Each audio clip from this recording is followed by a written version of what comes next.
Et c'est reparti, bienvenue pour la correction de ce tout premier niveau 1, j'espère que l'exercice s'est bien passé. Si jamais vous n'avez pas encore eu le temps de faire le niveau 1, je vous invite à mettre en pause cette vidéo et télécharger le niveau 1 qui se trouve dans la description.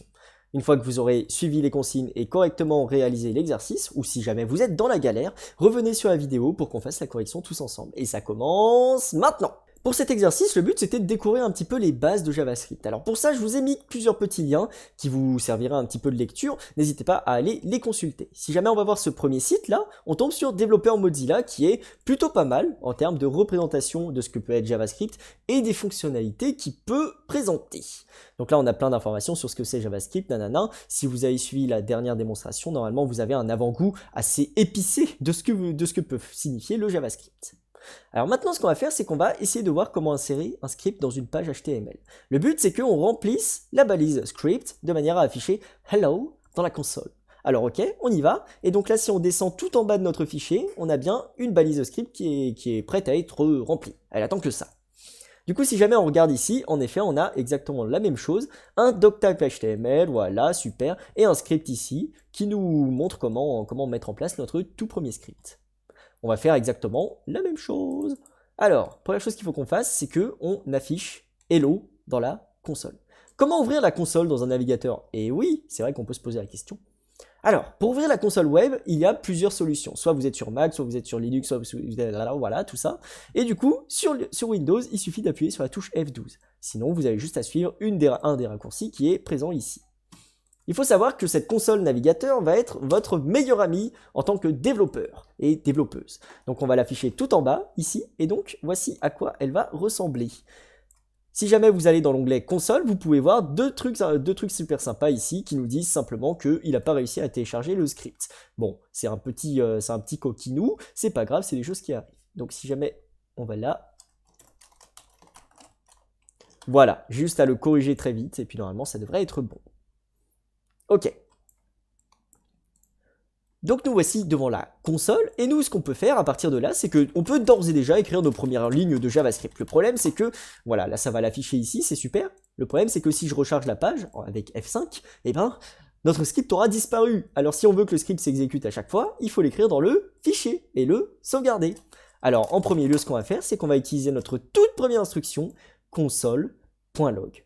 Cette instruction, qu'est-ce qu'elle va faire? Elle va afficher quelque chose dans la console.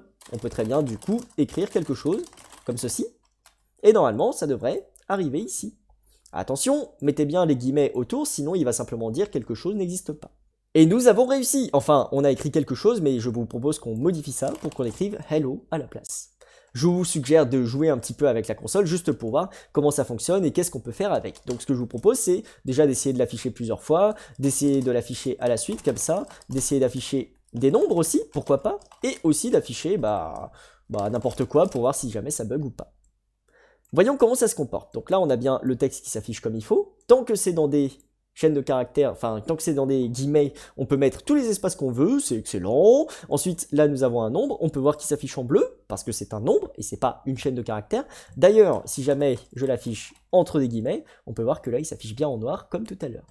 Et là, si je fais référence à quelque chose mais que j'ai oublié mes guillemets, il va simplement dire « Ah, qu'est-ce que c'est que ce machin? Je vais regarder dans mes registres si j'ai quelque chose qui s'appelle comme ça. » Mais visiblement, comme il n'y a rien qui s'appelle comme ça dans notre script, eh bien, il va simplement dire « Désolé, je connais pas. » Magnifique. Donc, ce que je vais faire du coup, c'est que je vais commenter tout ça. Voilà, comme ça, on n'aura pas besoin de s'embêter. Et puis, on n'a plus qu'à passer au deuxième exercice.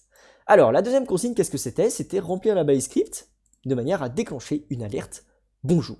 Bon, vous savez comment déclencher une alerte, puisque de toute façon, tout à l'heure, on a vu comment faire. Il fallait écrire simplement alerte, et du coup, écrire bonjour ici. Si jamais on relance, on a bien bonjour qui apparaît. Ça, c'est un petit peu ennuyant comme manière d'interagir avec l'utilisateur, mais ça peut vous servir dans vos premiers pas, surtout pour vérifier des choses. C'est plutôt sympa. Si jamais vous allez chercher sur Internet, vous avez juste à chercher ceci. Vous allez ici, et vous faites alerte JS, JavaScript. Et normalement, vous allez tomber sur une magnifique page de documentation pour vous expliquer comment ça fonctionne. Alors, ce que je vous propose, c'est qu'on prenne un petit temps pour décortiquer cette page de documentation et voir comment on peut l'exploiter dans notre exercice. Quand il y a quelque chose que vous ne comprenez pas dans le code qu'on écrit, je vous recommande ultra fortement de prendre votre plus beau clavier et puis d'aller chercher sur Internet. JavaScript, qu'est-ce que c'est que l'alerte? JavaScript, alerte. Vous allez trouver tout plein d'informations. Nous, qu'est-ce que c'est que l'alerte? Ça affiche une boîte, un dialogue alerte concernant le texte spécifié. Et du coup, voici la syntaxe, c'est-à-dire la manière de l'écrire pour que ça fonctionne. Et ici, ça nous dit message, c'est une chaîne contenant le texte à afficher avec le dialogue. Là, nous avons un magnifique exemple, windows.alert, bonjour. Vous avez pu remarquer que ici, on utilise simplement alerte. C'est équivalent à si on écrivait windows.alert. Choisissez celle qui vous convient le mieux, sachez que les deux sont valables. Et du coup, normalement, on a le résultat ici. Il y a également des notes qui peuvent être plus ou moins intéressantes en fonction de ce que vous voulez. Et puis aussi, vous avez la partie voir aussi qui vous donne d'autres informations, d'autres fonctionnalités qui ressemblent à peu près mais qui ne sont pas les mêmes. Si jamais vous regardez un petit peu à gauche, vous avez tout plein d'informations sur l'objet window, parce qu'en effet, window ici, il ne propose pas que de faire des alertes, mais il propose aussi de faire des events, des documents, des nanana, des trucs. Bref, vous l'aurez compris, window c'est un objet complexe, on ne va pas l'aborder ici. Mais si jamais vous sentez d'aller regarder de ce que c'est, n'hésitez pas. Ok, nous avons terminé avec cette première partie. Maintenant, il ne nous reste plus qu'à faire la suite. Ouvrir niveau 1 HTML dans le navigateur, c'est exactement ce qu'on vient de faire, et vérifier qu'une alerte s'affiche pour ouvrir l'inspecteur et vérifier le contenu de la console. Ok, donc normalement, là, tout devrait être bon.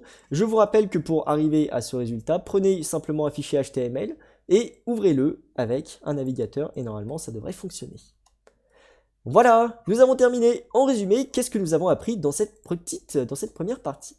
C'est qu'il est possible d'insérer un script JavaScript juste en bas, à la fin du body, enfin juste avant la fermeture du body ici. Il nous suffit d'utiliser les balises de script. Il est également possible d'interagir avec l'utilisateur dans la console en écrivant hello ou n'importe quoi. Finalement, on peut écrire tout ce qu'on veut. Et tout ça va s'afficher dans la console qui se trouve ici et qui s'ouvre avec F12 sur Windows.